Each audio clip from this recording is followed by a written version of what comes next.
No doubts आप मेरे हाथ पर देख सकते हैं कि राइट हैंड पर गेहूं पीलापन की समस्या देखने के लिए मिल रही है। और गेहूं का पीलापन कैसे दूर करें, कैसे अपनी फसल को फुटाव ज़्यादा ला सकते हैं और हरी भरी कर सकते हैं। अभी आप देख सकते हैं न केवल यह जो गेहूं आप देख रहे हैं पीलापन की समस्या है, और काफ़ी किसान भाइयों के खेतों पर पीलापन की समस्या बनी हुई है। तो पीलापन को कैसे आप दूर कर सकते हैं, और पीलापन के जो कारण हैं प्रमुख रूप से 3 कारण हैं। पहला कारण है अधिक सिंचाई करने से।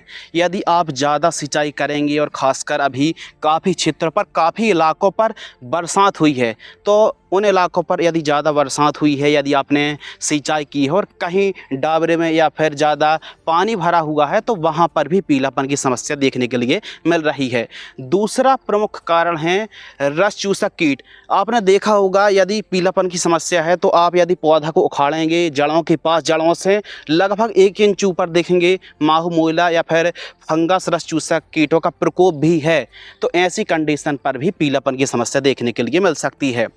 तीसरा सबसे बड़ा कारण है कि नाइट्रोजन की कमी। सही समय पर सही खादों की यदि आप पूर्ति नहीं करेंगे तो फिर आप देख रहे हैं ना कि पीलापन की समस्या, और यह जो समस्या है ना आपकी पैदावार को, उपज को, फुटाव को, कई पौधे हैं पीलापन की समस्या देखने के लिए मिल रही है।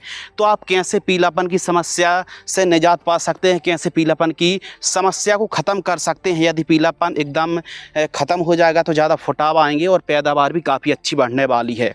तो आपको बतला दें कि कौन से काम करना है, क्या नहीं करना है, क्योंकि वैसे तो आप तक कई जानकारी, कई वीडियो पहुंचती होंगी। ये सल्फ़र स्प्रे कर दो, 80% वाली सल्फ़र का प्रयोग कर लीजिए, 90% WDG वाली सल्फ़र का, लिक्विड सल्फ़र का, या फिर जिंक सल्फेट 21%, जिंक सल्फेट 33% का स्प्रे आप कर लीजिए। लेकिन फसल को हरी भरी करने के लिए कहीं जे फंगीसाइड स्प्रे कर दो, वो फंगीसाइड स्प्रे कर दो, मैग्नीशियम का स्प्रे कर दो, चिलेटेड माइक्रोन्यूट्रिएंट का, जिंक सल्फेट का, NPK का, ह्यूमिक एसिड का, जमाने भर के टॉनिक और फंगीसाइड के बारे में बताया जाता है।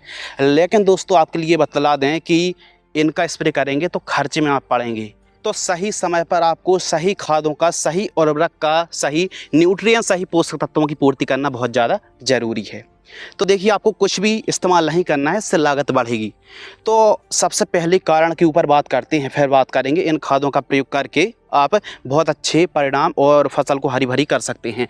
पहला जो कारण है दोस्तों कि आप यदि ज़्यादा सिंचाई करते हैं तो यह भी एक प्रमुख कारण है। यदि बरसात ही ज़्यादा हो गई है तो फिर पीलापन की समस्या है, फिर ज़्यादा हमने कहीं कहीं पर सिंचाई करी और फिर ज़्यादा पानी भरा रह गया तो वहाँ पर भी पीलापन की समस्या रहती है। तो इसके लिए आप ये काम कर सकते हैं कि फसल को थोड़ा सा अंतर रखें, गैप रखें, सूखा कर आप सिंचाई करें। यानी बहुत ज़्यादा सिंचाई करने से भी एक समस्या आ सकती है कि पीलापन काफ़ी ज़्यादा बना रहता है। तो आवश्यकता अनुसार सिंचाई करना है और ज़रूरत के हिसाब से फसल का ऑब्जर्वेशन करें। कहीं एकदम नमी बनी हुई है और फिर भी आप सिंचाई कर रहे हैं तो यह भी एक पीलापन का कारण है। तो गैप को बढ़ाइए और उस हिसाब से सिंचाई करिए। नंबर 2, फंगस या फिर रस चूसक कीटों का प्रकोप है। अभी दोस्तों आप देख सकते हैं कि हमारे हाथ पर पौधा है, कहीं कहीं पर आप देख सकते हैं कि यह भी एक पीलापन का कारण है। यदि कहीं ना कहीं आपके पौधे के पास, जड़ों के पास और जड़ों से थोड़ा ऊपर यदि मोइला, माहू का प्रकोप है तो फिर ऐसी कंडीशन पर अलग से कोई फंगीसाइड, कोई कीटनाशक स्प्रे करने की आवश्यकता नहीं है। या फिर कोई फंगस लगा है तो इसके लिए आप जैसे रीजेंट आता है, फिर रीजेंट अल्ट्रा, यानी हम बात कर रहे हैं इमिडाक्लोप्रिड GR या फिर कार्बोफ्यूरान का इस्तेमाल कर सकते हैं, या फिर रीजेंट का आप इस्तेमाल कर सकते हैं यदि बाकी नीचे से कोई समस्या है, कोई इंसेक्ट पेस्ट का प्रकोप है तब। तो ये तो बात हो गई कि फंगस या फिर माहू मोइला का प्रकोप है, तो यह भी पीलापन की समस्या का प्रमुख कारण हो सकता है।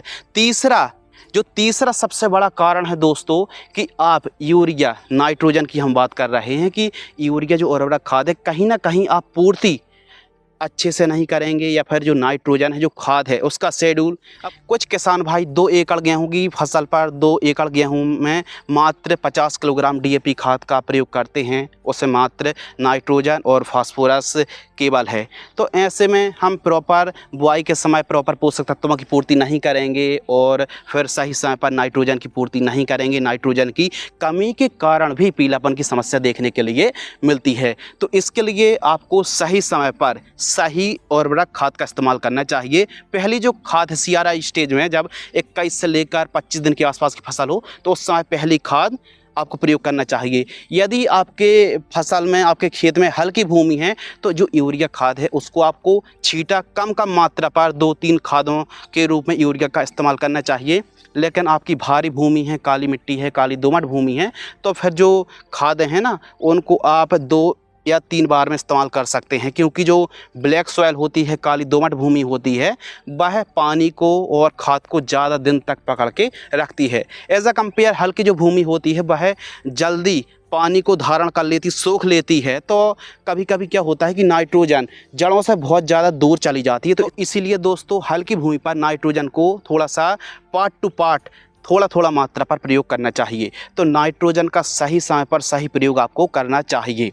तो देखिए, यदि पीलापन की समस्या है तो इसके लिए ज़्यादा बंगाली उपाय करने की ज़रूरत नहीं है।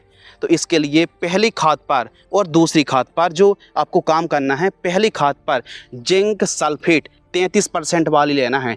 जिंक सल्फेट, जिंक 33% और सल्फर 15% होती है। आपको 4 किलोग्राम से लेकर 6 किलोग्राम जिंक सल्फेट लेना है किसी भी बेस्ट कंपनी का। अब आपने देखा होगा कि जो पत्तियां होती हैं ना, कहीं कहीं पर पीलापन की समस्या रहती है या फिर धारियां बन जाती हैं, ज़्यादा पीलापन की समस्या रहती है। तो ऐसी कंडीशन पर सल्फर बहुत अच्छा काम करेगी और पोटाश में भी जो जिंक है और सल्फर है वो काफ़ी ज़्यादा नाइट्रोजन को उपलब्ध कराने में काफ़ी ज़्यादा हेल्प करती है। तो जिंक सल्फेट आपको लेना है 4 किलोग्राम से लेकर 6 किलोग्राम और इसके साथ सागरिका दानेदार यानी सीवीड एक्सट्रैक्ट हमारी फसलों को ज़्यादा से ज़्यादा फुटाव निकालने के लिए, ज़्यादा से ज़्यादा क्लोरोफिल प्रकाश संश्लेषण की क्रिया तेज करने के लिए, और पौधा जब भोजन बनाता है ना प्रकाश संश्लेषण से, तो वह जो गतिविधि है उसको भी तेज करता है सीवीड। तो सीवीड किसी भी अच्छी कंपनी का, जरूरी नहीं कि सागरिका दानेदार ही लें, बल्कि बायोबीटा दानेदार भी ले सकते हैं, धनजाम गोल्ड को भी आप ले सकते हैं 10 किलोग्राम। और इसके साथ आपको मिक्स करना है दोस्तों यूरिया और उर्वरक खाद 45 किलोग्राम मिक्स करना है। इन तीनों को ठीक तरीके से मिक्स कर लीजिए और एक एकड़ में आप जब 21 दिन से लेकर 30 दिन के बीच में जब हमारी फसल हो तो फर्स्ट खाद के साथ यह काम करेंगे, पीलापन की समस्या बिल्कुल भी नहीं रहेगी। पहली खाद।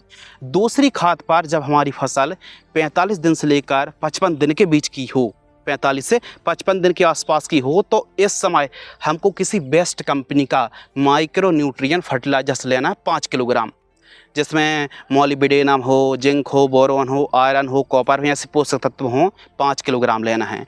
और इसके साथ यूरिया और उर्वरक खाद आपको लेना है लगभग 40 से 45 किलोग्राम। और इसके साथ बोरोन 10%, जो चमक है ना आगे चल के क्वालिटी को बढ़ाने में, चमक को बढ़ाने में और दाने को वजनदार करने में बोरोन काफ़ी ज़्यादा हेल्प करती है। तो बोरोन आपको लेना है 1 किलोग्राम। इन तीनों को मिक्स करके जड़ों के पास देकर सिंचाई आपको करना चाहिए। इन खादों का यदि आप प्रयोग करेंगे तो अलग से कोई भी ऐड कॉम्बिनेशन करने की, अलग से फंगिसाइड स्प्रे करने की आवश्यकता नहीं है। और फंगस यदि आपकी जड़ों के पास लगे हैं, पत्ती नीचे से पीले पड़ रहे हैं, तो फिर कॉन्टैक्ट फंगिसाइड काम नहीं करेगी। ध्यान से सुनिए, इसके लिए सिस्टमिक फफूंदनाशक आपको प्रयोग करना पड़ेगा जब आप खाद देते हैं, चाहे फर्स्ट खाद पर, सेकंड खाद पर, जैसे कार्बेंडाजिम 50% WP जैसे वाविस्टन आती है, फिर किसी भी कंपनी की कार्बेंडाजिम आप ले सकते हैं 50%, उसको खाद में 1 किलोग्राम मिलाकर प्रयोग करेंगे तो जड़ों में लगने वाले फंगस खत्म। और लगने वाले मोइला माहू है तो इमीडाक्लोरप्रिड या फिर आप रिजेंट का इस्तेमाल करें, कोई भी दानेदार इंसेक्टिसाइड 3 किलोग्राम से लेकर 5 किलोग्राम प्रयोग कर सकती है यदि मोइला और माहू का प्रकोप है तो ऐसी कंडीशन पर यह 2 खाद देने से पीलापन खत्म, ज़्यादा फुटाव आएंगे। बाकी बंगाली उपाय करने से कोई मतलब नहीं, खर्च बढ़ाने से कोई मतलब नहीं। यदि आपने खरपतवार नाशक का स्प्रे किया है, चाहे 38% या फिर 58% वाली खरपतवार नाशक का यदि आपने स्प्रे कर दिया है, या फिर आपने क्लोडिनाफॉप प्रोपरजाइल और मेटसल्फ्यूरन मिथाइल का इस्तेमाल किया है, स्प्रे किया है, तो खरपतवार नाशक से हमारी फसल को झटका आता है, पीलापन आता है, घबराने की आवश्यकता नहीं है। प्रॉपर सिंचाई करिए, खाद दीजिए, फसल हरी भरी हो जाएगी। तो आज की इस वीडियो के माध्यम से हमने बताया ज़्यादा बंगाली उपाय करने से कोई मतलब नहीं है। गेहूं की फसल पर यदि पीलापन की समस्या है तो थोड़ा सा धैर्य आपको बनाए रखना है। इन 2 खादों का यदि प्रयोग करेंगे, जो आप फर्स्ट और सेकंड खादों में आप जो खादें इस्तेमाल करते हैं उनके साथ इन कॉम्बिनेशन को ऐड कर दीजिए, पीलापन ख़त्म और ज़्यादा फुटाव आएंगे। यदि आपको यह वीडियो पसंद आती है तो वीडियो को लाइक करें, चैनल को सब्सक्राइब करें। जय हिंद, वंदे मातरम।